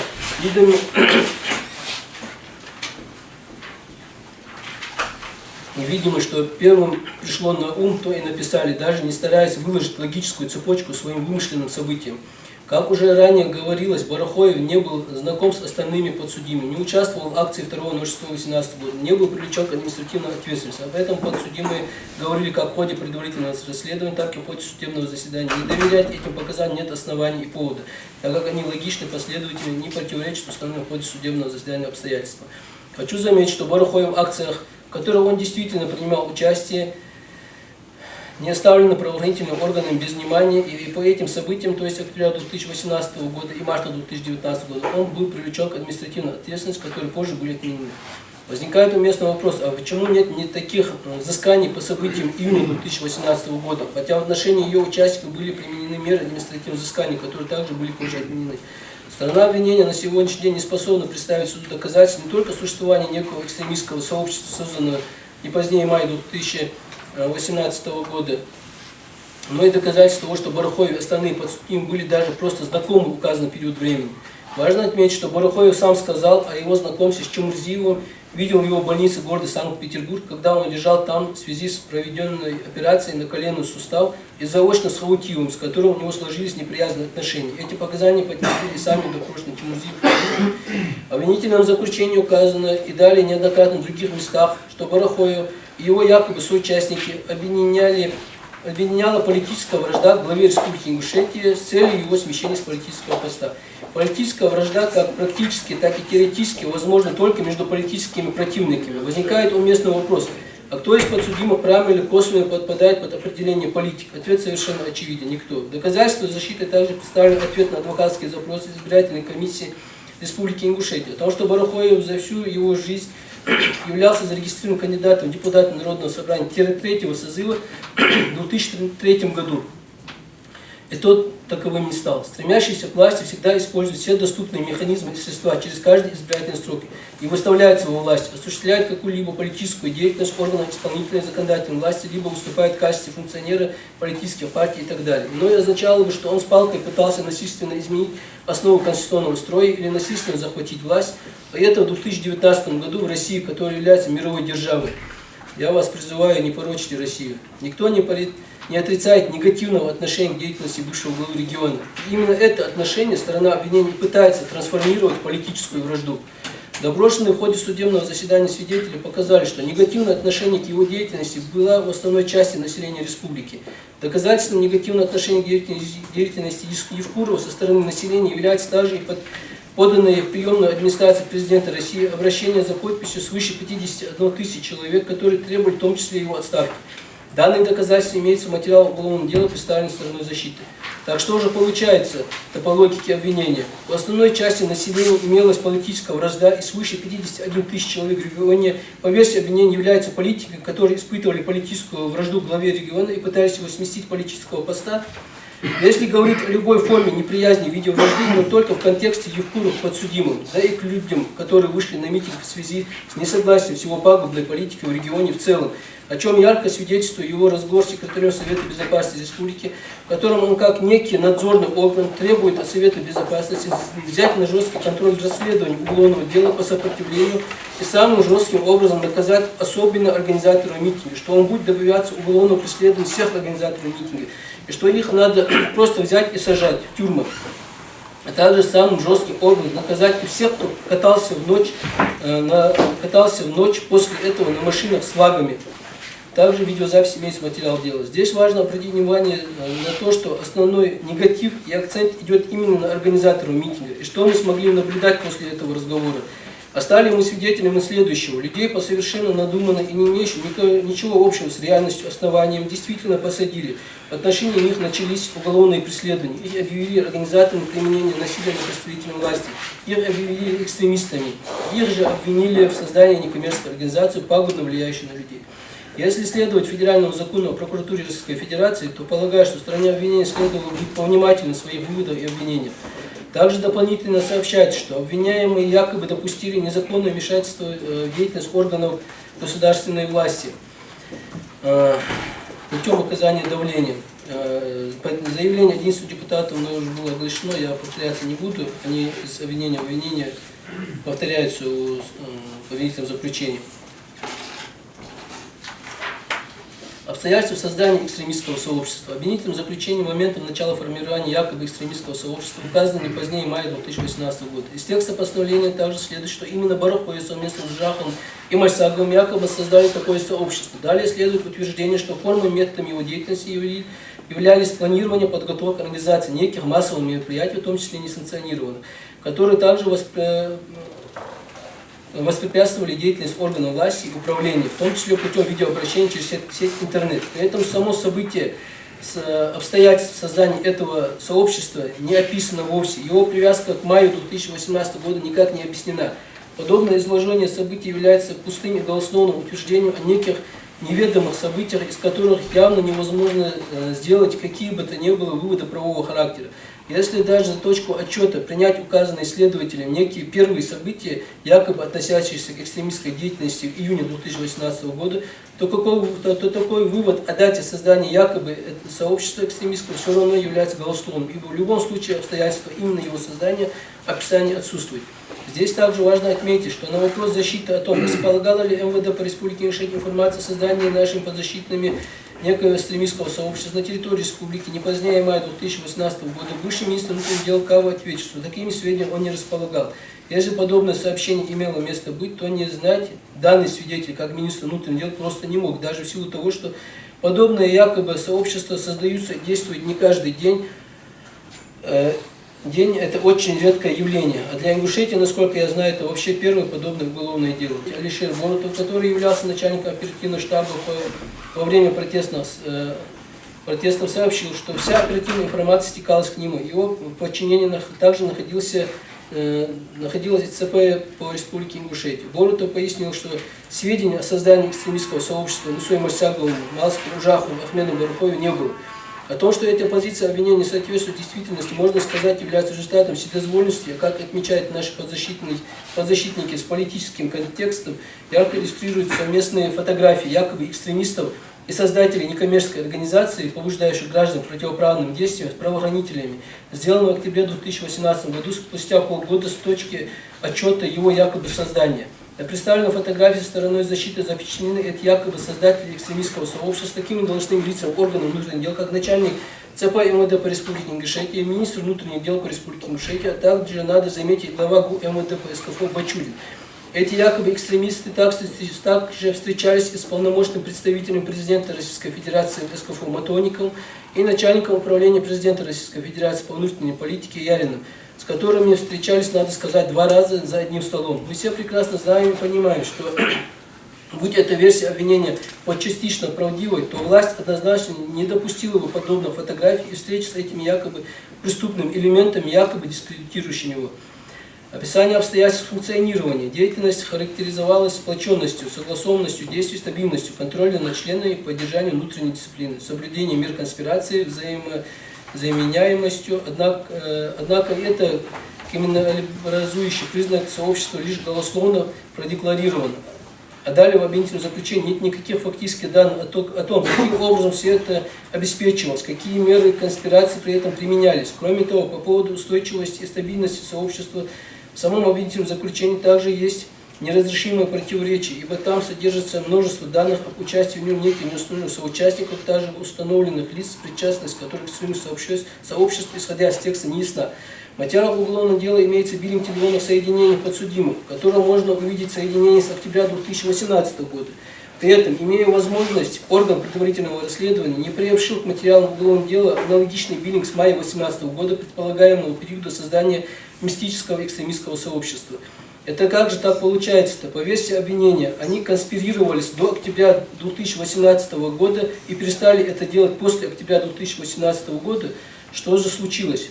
Ведь обвинение утверждает, что они соблюдали меры конспирации. Скажу, что это очень серьезные и более того необъяснимые противоречия, поставленные несоответствующей действительности версии обвинения. Противоречие это возникает лишь потому, что они не были знакомы до этого времени. Более того, нам не пояснили, а каким, собственно говоря, иные способы взаимосвязи якобы могли использоваться ими. Ведь обвинение, если следовать требованиям уголовно-процессуального законодательства, не может строиться на предположениях, догадках и домыслах, как это происходит в этом уголовном деле. Распределение ролей. Барахой также Ужах и Мальсаков фактически назначены обвинением лидерами якобы экстремистского общества без какого-либо внятных пояснений и обоснований для такого вывода. О некоем распределении руководящих ролей между ними лишь голословно утверждается в виде общих и расхожих фраз типа «привлек к участию», «принимал активное участие», «контролировал исполнение» и тому подобное. Указания на какие-либо конкретные действия Барахой также Ужах и Мальсакова направлены на организацию экстремистского сообщества.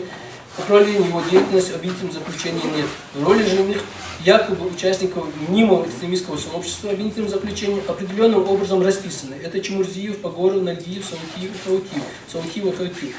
Однако это описание представляет из себя лишь изложение их официального общественного статуса, принадлежность к руководству зарегистрированными общественными организациями, наличие связи и авторитет в обществе, возможность получения документов из органов власти, а также подача заявлений на проведение различных массовых акций и тому подобное, которые органы следствия голословно и надуманно связали с якобы дискредитацией руководства республики и заведомо безосновательно выдали за преступление. Кроме того, как указано выше, описанные обстоятельства и действия вне зависимости от соответствия этого описания действительности свидетельствует лишь о наличии мировоззренческой позиции, но никак об экстремистской деятельности.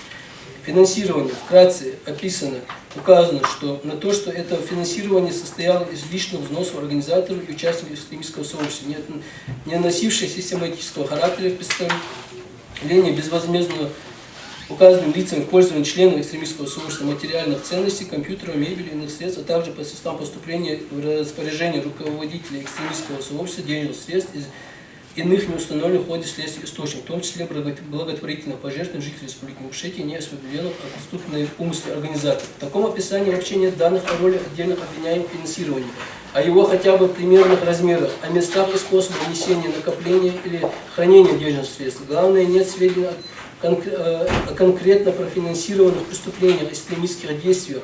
Иными словами, данное утверждение носит абсолютно размытый и голословный. Сторона обвинения безосновательно пытается поднести, что в результате неких незаконных действий Барахоева, также их руководителей, участников якобы экстремистского сообщества, среди жителей Ингушетии сформировало заведомо ложное устойчивое мнение незаконности подписанного соглашения и вынесенного Конституционным судом Российской Федерации постановления 44-П, повлекшее в умаление авторитета исполнительной судебной власти Российской Федерации в глазах жителей Республики Ингушетия, массовое недовольство жителей республики и социальную напряженность в обществе. Более того, больше всего негодование вызывает фраза «массовое недовольство жителей республики, социальная напряженность». То, что сделала власть, пытаются переложить на наших подзащитных, сделать их, как это называется, в быту стрелочниками. Однажды самый великий человек всех времен народов сказал: «Если ты не чувствуешь стыда, то делай, что хочешь». Во-первых, это не позиция и не мнение отдельно взятого человека, будь то Барахоев, Ужахов, Иванов или Сидоров. Это позиция и мнение народа, которые никому и никем не навязаны.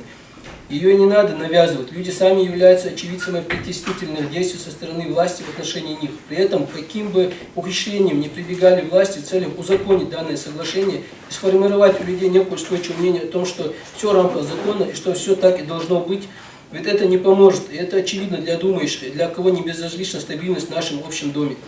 Все допрошенные свидетели показали суду, что они сами пришли на митинг в октябре 2018 года, так как были не согласны с передачей землей, а не потому, что хотели, они почему-то хотению, либо принуждению. И этот митинг по численности доходил по разным оценкам более 100 тысяч человек. Вдумайтесь в это. При официальном проживании населения в республике 515 тысяч человек. Если убрать из них больных стариков, которые не в состоянии присутствовать, учитывая, что это рабочие дни работающих сотрудников правоохранительных органов, других государств, госслужащих, которые не давали возможность туда ходить под предлогом увольнения, то практически все оставшееся население было на этом митинге и выразило свое единое мнение. Таипы Ингушетия прекрасно знают, где жили их предки, где находятся их родовые башни, могилы, отцов, склепы и земли, как об этом знают и наши истинные братья. Ингуши не забудут этого предательства из своей земли, как они не забыли колыбель Западную Ингушетию, которая незаконно по настоящее время, со времен депортации геноцида, находится в составе другого субъекта. Давайте проведем параллель между этими вероломными поступками и посмотрим, почему и чем недоволен не отдельно взятый нашей подзащитный народ, так как это неразрывно и тесно взаимосвязано между собой. В Российской Федерации существует закон о реабилитации жертв политической репрессии от 1991 года. Когда вопрос касается возвращения исконных земель ингушей, отсутствуют механизмы, хотя закон есть. Но когда вопрос стал отнять исконные земли ингушей, то все имеется, все разрешается, механизмы находятся. И все это проводится демонстративно и цинично. В отношении ингушей, если сравнивать страну с семьей, то поведение отца вызывает обоснованное возмущение в связи с проявляемым неравенством и придаванием бессмысленную жертву одних во имя интересов и прихоти других. Здесь также важно обратить внимание на то, что это не просто передача земли и очередное сокращение территории самого маленького субъекта Российской Федерации, где самая большая плотность населения по стране из расчета человек на квадратный километр. Это заложенная мина медленного действия для настоящих и будущих поколений братских народов. И люди, которые выходили на улицу в 2018 году, это осознавали. А потом появляется негодование. А почему народ-то недоволен этими событиями? А сторона обвинения вообще считает это преступлением, за которое нужно нести еще и наказание. Может, уже хватит попирать права этого народа, может, пора сделать шаг навстречу этому народу. Как истинно сказал Барахоев в своих показаниях, это действительно так. Народ сам вышел от безысходности, уставший от многолетней коррупции, от бесправия и притеснения. А вопрос земли и последующего выпавшего абзаца, который имел свойство выпасть, стал последней каплей, за которой начались открытые недовольствия. Доказательством чему являются видеоматериалы, которые обозревались в ходе настоящего судебного заседания, в котором Барахчий музей Ахмад Багоров документально обосновали масштабы этой коррупции. И что они своими действиями направили весь негатив и энергию возможного социального взрыва в правовое русло, где люди смогли высказать свое возмущение и недовольство по происходящим в республике процессам в цивилизованном и общедоступном виде. А то, что случилось утром 27.03.2019 года, было откровенная провокация власти. И все это произошло только и только по вине тогдашней власти в республике. Но, увы, гражданский подвиг наших подзащитных, который заключался в том, что они не допустили самого страшного развития событий в виде возможного кровопролития, был вознагражден в кавычках задержаниями и уголовным преследованием. Давайте обратим внимание на события, происходящие происходивший чуть позже, после осенних событий, которые ярко иллюстрируют методы работы тогдашней власти. На прошлом судебном заседании судья Конституционного суда Республики Шейх Даскиев показал суду, что на него оказывалось давление, угрозы, попытки подкупа и шантажа. Об этом с его слов говорили и другие судьи Конституционного суда. Он также показал, что вынесенное ими решение обязательно для исполнения. Оно не может быть обжаловано либо отменено. После обращения в Конституционный суд Республики Ингушетия 2 из 12 депутатов Народного собрания даже отозвали свои подписи. Сказал, что социально-политическая обстановка в регионе остается напряженной и сложной, и даже сравнил ее по тяжести и последствиям с депортацией 1944 года и осетино-ингушским конфликтом 1992 года. Заявил, что к власти наши подсудимые не стремились. Там были все организации и было единение, и что эти люди после провокации правоохранительных органов успокаивали людей, и с их стороны не было противоправных действий, и что люди, занимающиеся экстремизмом и терроризмом, были изгоями в обществе, а этих в каждом доме чтут. Также рассказал про уровень доверия к власти, который очень маленький, что это опасно, и что их нахождение здесь сказывается на тяжелую социально-политическую обстановку в регионе. С их выходом ситуация могла бы измениться. Рассказал, что депутаты в запросе в суд и в самом суде указали и рассказали, что они голосовали, как они голосовали, и что эти записи, в том числе и прямые эфиры заседаний, имеются на сайте суда. Аналогичные показания в части их действий и призывов к молодежи на митинге и социально-политической обстановке, ее взаимосвязи с нахождением этих уважаемых людей под стражей рассказали также свидетели Сутыгов, Дарбазанов, Хаштыров и другие. Мы видели, с какой болью в сердце этих событий говорили допрошенные свидетели, как сторона обвинения, так и сторона защиты. Возможно, многие поймут эту боль, но ингуши не поймут эту боль, но ингуши, у которых на сегодняшний день самая большая плотность населения, самый маленький субъект, очень тяжело воспринимать эту несправедливость. А еще тяжелее для народа это предательство его интересов и демонстративное пренебрежение его мнением. Общество видит, что из-за якобы давления, оказанного на депутатов Народного собрания со стороны наших подзащитных, их притесняют и уголовно преследуют, но при этом не принимает абсолютно никаких мер в отношении высшего главы республики, против которого, как указано выше, ранее давали и в настоящее время дают показания таких государственных случаев, как судья Конституционного суда Республики Ингушетия и бывшие депутаты Народного собрания, что им на них оказывалось давление, применялись угрозы, попытки подкупа, давления, шантажа, как до голосования в Народном собрании, так и до принятия решения в Конституционном суде. О чем это говорит? О чем должны думать граждане этой страны? Может, у стороны обвинения есть объяснение этому? Это что? Какая-то сегрегация? А что же принципы правового государства? А как же принцип правового государства? Как же статья 19 Конституции, которая провозглашает, что все равны перед законом и судом? Где все это? Многое объясняется, если обратиться к данным рейтинга доверия к силовым структурам и к судам Всероссийского центра изучения общественного мнения. Данный уровень доверия после подобных совершенно абсурдных, зашкаливающих все пределы разумных стрел будет еще ниже. Но я надеюсь, что доверие к суду будет повышено, и он вынесет независимое решение, основанное на законе по чести и совести. Аврелий Августа сказал: где нет справедливости, правосудия, нет и государства. А мы верим, что справедливость есть именно правосудие, а не кривосудие может торжествовать в этом деле.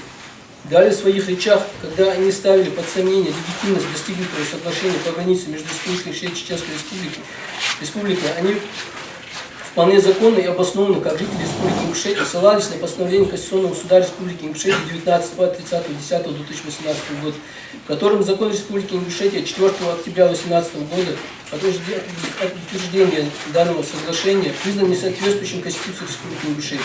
Также по порядку принятия. Потом установлено, что соглашение по установлению границ между Республикой Ингушетия и Чеченской Республикой 26 сентября 2018 года без его утверждения на референдуме Республики Ингушетия не порождает прямых последствий для органов государственной власти, органов местного самоуправления, организаций и граждан Республики Ингушетия, а также на то, что данное постановление окончательно не подлежит обжалованию, вступает в силу немедленно после провозглашения, действует непосредственно и не требует подтверждения другими органами и должностными лицами.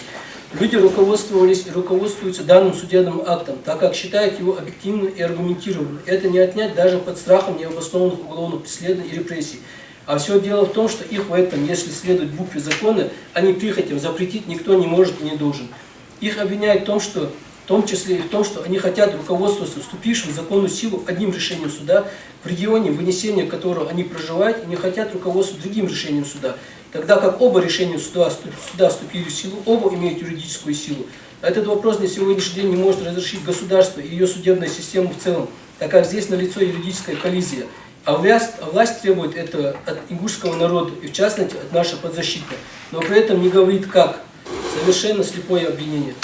Насчет некого политического и религиозного общественного авторитета, который якобы имели наши подзащитные народы, хотел бы обратить внимание на то, что допрошенные в судебном заседании ранее осужденные лица и другие свидетели защиты, они здесь перечисляются, я не буду перечислять, показали суду, что подсудимые для них не являются политическо-религиозным авторитетом, что они не руководствовались, что они не руководили ими. А большинство заявило, что авторитет для них их отцы. Они также говорили, что на них оказывалось давление в целях принудить дать их ложные показания в отношении наших подзащитных. И что в этом случае они их отпустят. А против кого они дают показания, даже не узнают. Что эти показания их. Говорили, что эти люди герои, что успокоили молодежь и способствовали их уходу. И если бы не они, то ситуация могла бы быть хуже. И что люди, которые не слушались, их было труднее успокоить. Что были люди, которые не слушались, их было труднее успокоить. А один из допрошенных, Кациев, сказал, что видел в толпе оперативных сотрудников в масках. Я надеюсь, что сторона обвинения услышала, хотя нет веры в понимание, кто был на площади в масках, для чего там находились. Ведь непосредственно в момент противостояния на осмотренных файлах людей в масках мы не наблюдали. При этом ни один из так называемых потерпевших фигурантов в этом деле не сказал, что слышал призыв на применение насилия от наших подзащитных. А если даже сказал бы подобное, то это явно не соответствовало бы действительности, так как они сами показали, что разговор происходил на индусском языке. Но при этом многие из допрошенных показали суду, как старики, в том числе и наши подзащитные, успокаивали молодежь. Многие из них не признаны в ходе этого дела потерпевшими, не считали себя таковыми, а также у них не было претензий к нашим подзащитным. Они считают их, прошу обратить внимание, организаторами митинга, а не организаторами применения насилия или создания экстремистского сообщества руководства ею. А потерпевший под псевдонимом Довин даже показал суду, что толпа была неуправляемой, что соответствовало объективной действительности, подтверждалось исследованием судебными материалами дела. Даже люди, которые ранее из-за своих личных неприязненных отношений, в частности к Ужахову, Барахоеву, Чемурзиеву, как, например, свидетель обвинения Пучиев, осознав реальность всю абсурдность предъявленных обвинений в ходе судебного заседания, показал, что эти люди не стремились к политической власти для себя, они хотели справедливости. Совершенно необоснованное утверждение о том, что Барахоев не позднее мая являясь членом движения Совет Тейпов народа, являлся членом движения Совет Тейпов. Опровержение этому утверждению защитой был представлен ответ на адвокатский запрос Совет Тейпов ингушского народа, в котором сказано, что Барахоев стал участником регионального общественного движения Ингушетия Совет Тейпов ингушского народа в октябре 2018 года в порядке, предусмотренном пунктом 2.3 Устава общественного движения по рекомендации старейшины народа Барахоева Дашлакиева Иса Ахмедович. Также сообщается, что устав общественного движения не предусматривает письменного заявления на вступление в состав движения, опровержение версии стороны обвинения. Данный устав был предметом исследования в ходе судебного заседания, где сторона защиты обращала внимание суда на его пункт 2.3. Сторона обвинения не представлена и в ходе судебного заседания не исследовано ни одного доказательства, которое даже косвенно доказывало бы обратное подтверждение позиции стороны обвинения. Наверняка суд обратит внимание и даст оценку якобы доказательствам в виде изъятых у всех домочадцев наших подзащитных телефонов и других носителей их личных вещей, которые являются их собственностью, фактически не имеют ничего общего как к вменяемым преступлениям подзащитным, так и к ним самим непосредственно. А все имеет смысл лишь для искусственного увеличения объемов томов. Ведь посмотрите, сколько следственных действий произведено с ними, и сколько времени впустую и бесполезно потрачено, и сколько томов эта бесполезная макулатура заняла, и параллельно ограничила право собственника на использование своими вещами.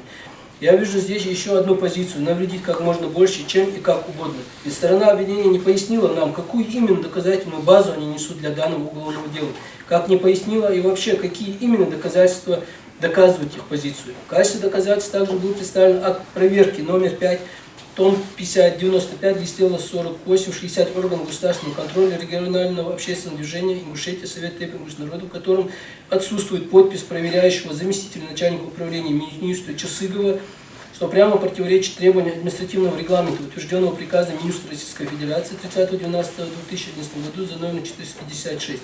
Понятно, что обвинение это не смущает, и для них это приемлемый документ, но суд обязан его исключить из материала уголовного дела как непустимое доказательство. В томе 100 листела 186-187 имеется постановление о приобщении к уголовному делу в качестве вещественного доказательства мобильный телефон Honor с сим-картой, оператор мегафона и картой памяти. а также CD-диск, содержащий информацию, извлеченную из мобильных телефонов Honor, сим-карты оператора Мегафон, карты памяти без подписи следователя. В связи с чем нельзя считать доказательства положить исключение из перечня доказательств данное постановление. Также нельзя признать допустимым доказательств протокола осмотра предметов 27.01.2019 году, лист дела 167-178 того же тома, и справку на листе дела 184, справку на листе дела 185. Материал дела имеется доказательства стороны обвинения в виде следующей экспертизы, заключение которой получено с нарушением требований статьи 74, 75, 195, 198 Уголовно-процессуального кодекса, в связи с чем они не могут быть положены в основу обвинения. Это следующая судебная медицинская экспертиза в отношении бесстатусных потерпевших. Я их не буду перечислять, они в ходатайстве у меня были перечислены. В общей сложности было заявлено 36 ходатайств об исключении 36 экспертиз из материала уголовного дела. Вместе с тем, сторона обвинения в качестве возражения на ходатайство об основании своей позиции представили 12 постановлений об ознакомлении с заключением Чемурзиева, чего нужно отметить явно недостаточно, так как ходатайство содержит в себе просьбу о признании недопустимыми в общей сложности 36 экспертиз. Так, Чемурзиев не ознакомлен с постановлением о назначении 4 экспертиз и не ознакомлен с постановлением о назначении заключения 33 экспертиз, не ознакомлен с постановлением о назначении 7 экспертиз и с постановлением о назначении ознакомления 17 экспертиз. Не ознакомлен Барахоев, Майсагов. Барахоев не ознакомлен с постановлением назначения 2 экспертиз и с постановлением не ознакомлен с экспертизами 1 экспертизы. Ужахов. 1 экспертиза постановления назначения, 2 ознакомления. Саутиева 1, Нагиев 1 ознакомление, 15. Хаутиев 3 экспертизы и, соответственно, 3 постановления об ознакомлении и заключении. Какие именно судебные экспертизы указаны в ходатайстве. По этому поводу я повторяться не буду, и без этого учета, и без учета других процессуальных нарушений указанных в ходатайстве. Несложной математикой мы можем вычислить, что сторона обвинения должна была представить суду 90 постановлений, из которых 19 постановлений об ознакомлении с назначением экспертиз и 70 постановлений об ознакомлении с заключением экспертиз. С учетом 12 представленных получается 59 постановлений об ознакомлении с заключениями экспертиз, а всего 78 постановлений. Думаю, эта цифра говорит сама за себя, и просто проигнорировать ее будет невозможно. Определение Конституционного суда Российской Федерации отмечает, что ознакомление с постановлением назначения экспертиз по смыслу приведенных норм, рассматриваемых в системе связи, должны быть осуществлены до начала производства экспертиз. Иначе названные участники процесса лишаются возможности реализовать связанные с ее назначением вытекающие из конституционного принципа состязательности и равноправия сторон права, закрепленной в статье 198 Уголовно-процессуального кодекса.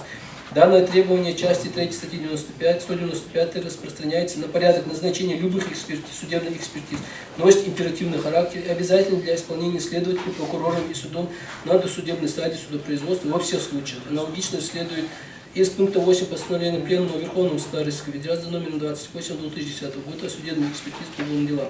Для разрядки наглядного показа кропотливой работы стороны обвинения по попытке доказать недоказуемое приведу в пример протокола осмотра предметов, содержащих в томе 100 лист дела 163-174, в котором принимал участие в качестве специалиста-переводчика Майсагова Айна Касумова, анкетные данные, которые сохранены в тайне. И вместе с тем на листе дела 172 того же тома имеется диплом на засекреченного специалиста-переводчика, выдан на имя Чапановой Айны Касумовой. Сторона обвинения стоило бы определиться, кто эти люди вместе, как каждый по отдельности, так и вместе, так как организатором публичного мероприятия, согласно части 1 статьи 5 Федерального закона о собрании, митинга, демонстрации, могут быть один или несколько граждан Российской Федерации, политические партии, другие общественные объединения, религиозные объединения и региональные отделения и структурные подразделения, взявшие на себя обязанность по организации и проведению публичного мероприятия. Кто у нас организатор? Это опора Ингушетия, возглавляемая Барахом Чемурзиевым, которая подала соответствующее уведомление и не получила никаких разъяснений по оставшимся 2 заявленным дням, а именно 27-28 марта 2019 года. Согласно определению, приведенным в части 3 статьи 2 Федерального закона, того же Федерального закона, митинг – это массовое присутствие граждан в определенном месте для публичного выражения общественного мнения по поводу актуальных проблем преимущественно общественно-политического характера. Верховный суд Российской Федерации в своем постановлении номер 28 о некоторых вопросах, связанных с судопроизводственным рассмотрением, административное дело делается по нарушению, связанное с применением законодательства публичных мероприятий, разъяснено, что в соответствии с 131 Конституции граждане имеют право собираться мирно без оружия, проводить мирные митинги, демонстрации, шествия, пикетирования. Порядок обеспечения реализации конституционного права граждан собираться мирно без оружия, проводить собрания, митинги, демонстрации, шествия, пикетирования регламентирован федеральным законом номер 54 ФЗ. Так, закон о публичном мероприятии предусмотрен уведомительный порядок проведения публичного мероприятия, позволяющий органам власти принять разумные и необходимые меры для реализации конституционного права граждан на проведение публичного мероприятия в условиях, обеспечивающих соблюдение интересов государственной и общественной безопасности, общественного порядка, охраны здоровья, нравственности населения, защиты прав и свобод других лиц. В статье 4 федерального закона, того же 54-го, сказано, что к организации публичного мероприятия относится оповещение возможных участников публичного мероприятия и подача уведомления о проведении публичного мероприятия соответствующего органа исполнительной власти, субъекта, органами самоуправления, проведение предварительной агитации, изготовление и распространение средств наглядной агитации и другие действия, не противоречащие законодательству Российской Федерации. В чем обвиняют наши подзащитные? В том, что они делали строго то, что разрешено гражданам Российской Федерации, выступали и говорили прийти на мирный митинг и слушаться правоохранителей, вести себя достойно и не мусорить. В этом есть состав преступления. Либо состав преступления кроется в том, что люди после 18 часов стояли на площади и общались между собой, можно сказать, проведя свой досуг таким образом, без нарушения общественного порядка, без транспаранта, без публичного выражения общественного мнения по поводу актуальных проблем общественно-политического характера. Нам утверждали, что они стремились к власти, но не разъяснили, каким способом и как они хотели реализовать это стремление. Живой пример Муса Мальсагов, который сам добровольно сложил в себя полномочия депутата Народного собрания. Живой пример все остальные, которые никогда не были замешаны в этой политике. В ходе судебного заседания мы не слышали ни от одного из допрошенных свидетелей, потерпевшего ранее осужденных лиц, что эти люди стремились к власти. А некоторые даже было смешно это слушать. Они сами об этом никогда нигде никому не говорили, ни вместе, ни по отдельности. По этому поводу я процитирую одну маленькую, но большую по смыслу речь одного кинофильма. Власть всегда опасна, она привлекает худшее и разрушает лучшее. Я никогда не стремился к власти. Власть дается только тем, кто готов склониться, чтобы ее подобрать. Мы наглядно видели, что эти люди не из этого контингента. Тех, кто себя ведет подобным образом, мы тоже наглядно видели и видели впечатляющие результаты подобного поведения. В части 1 постановления Пленума за номером 11 судебной практики по уголовным делам преступления экстремистской направленности сказано, что при рассмотрении уголовного дела о преступлениях экстремистской направленности судам следует обеспечить, с одной стороны, охрану публичного интереса, основ конституционного строя, целостности, безопасности Российской Федерации, с другой, защиту гарантированных конституционных прав, свой человек, гражданин, свободу совести, вероисповедания, свободу мысли, слова, массовой информации, право свобода искать, получать, передавать, производить, распространять информацию, любым законным способом, право собираться мирно, без оружия, проводить собрания, митинги, демонстрации, шествия, пикетирования. Это право нам, к сожалению, пытается преподнести как экстремизм, под красочной оберткой охраны публичных интересов, основ конституционного строя, целостности, безопасности Российской Федерации. Тем самым лишить не отдельно взятых подсудимых их конституционных прав, а лишить его общества в целом. И суд обязан это пресечь. Далее, руководство экстремистским сообществом, его частью или входящим в такое структурным подразделением подразумевает осознанное, волевое, активное поведение лица в разработке планов совершения преступлений экстремистской направленности и мероприятий по реализации этих планов, распределение ролей и функций между участниками сообщества, его части или структурного подразделения, обеспечивать их необходимыми средствами для совершения указанных преступлений, деяний, скрытию следов преступления, их совершения и так далее. Субъективная сторона состава преступления характеризуется в иной форме умысла, причем прямого.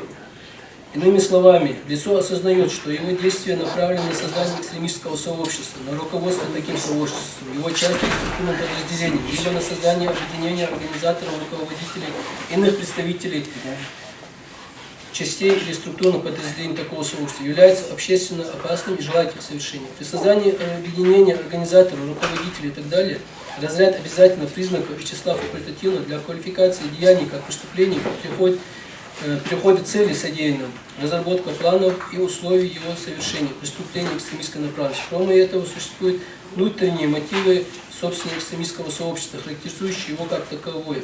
В основе образования такого сообщества лежит мотивы идеологической, политической, расовой, национальной или религиозной ненависти, либо вражды. Мотивы ненависти и вражды в отношении какой-либо социальной группы. Необходимо обратить внимание суда на представленные стороной обвинения приговора в отношении ранее осужденных лиц по части 1, 2, 318 Уголовного кодекса. Такие приговора не могут предрешать виновных лиц, не участвующих ранее в рассмотрении уголовного дела. В соответствии с частью 1 статьи 252 Уголовного процессуального кодекса судебное разбирательство проводится только в отношении обвиняемого лишь по предъявленному обвинению.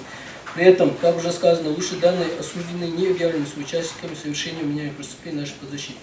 Абсолютно никаких доказательств, которые могли бы сформулировать конструкцию состава преступления по данной статье, да и по остальным меняемым статьям органами предварительного следствия, ни доводы стороны обвинения суд не представлен. История даст свою объективную оценку этим событиям и покажет, кто действительно с кем являлся, и почему все чистое, светлое и правильное, что есть в наших подзащитных, пытаются показать как порицаемое.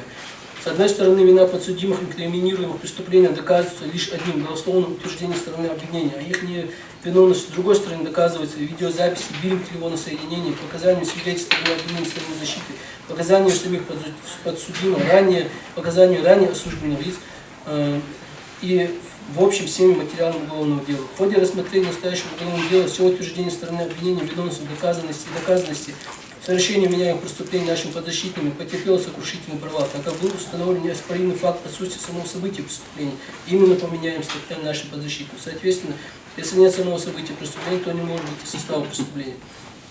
В соответствии с частью 1 статьи 17 судья присяжных заседателей, также прокурор-следователь, дознаватель оценивает доказательства по своему внутреннему убеждению, основанному на совокупности имеющихся в уголовном деле доказательств, руководствуясь при этом законом и совестью.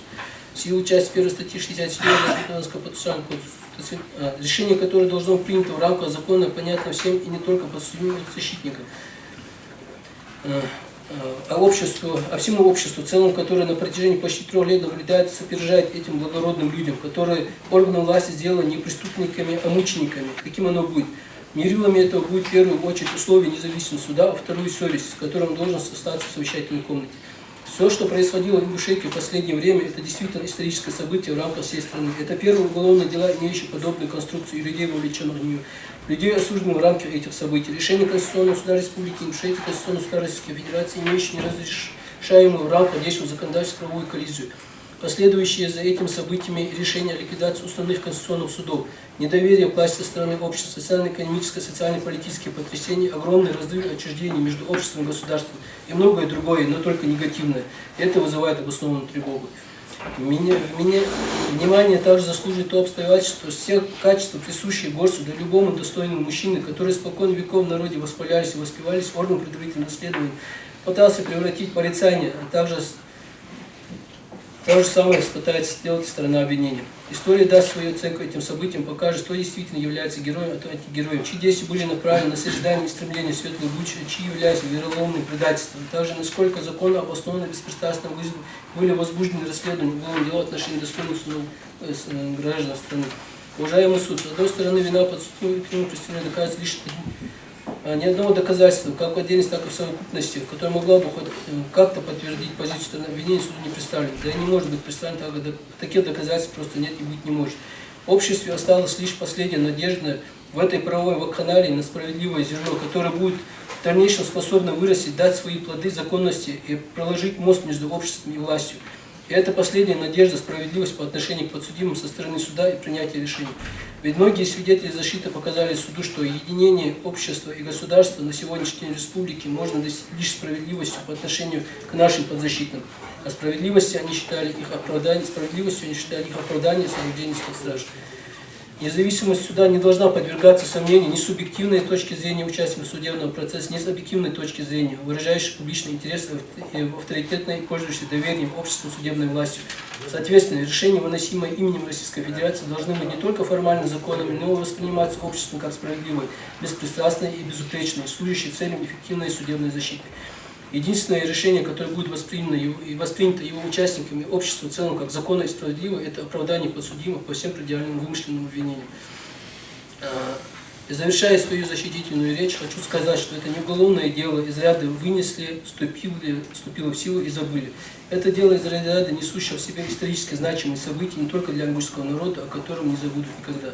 Решение по нему по значимости для основной части ингушского народа может без малого без малого встать в один ряд либо с такими трагическими событиями, как депортация 44-го, геноцид и предательство 92-го, очередное предательство 2008-2018 года, либо о нем будут говорить позитивно, как исторические события возвращения на родину 1957 года, частично нереализованный, но тем не менее принятый самый гуманный законодательный акт истории России, закон о реабилитации репрессированного народа и восстановление ингушской государственности 1992 года, которые несут в себе законность и справедливость.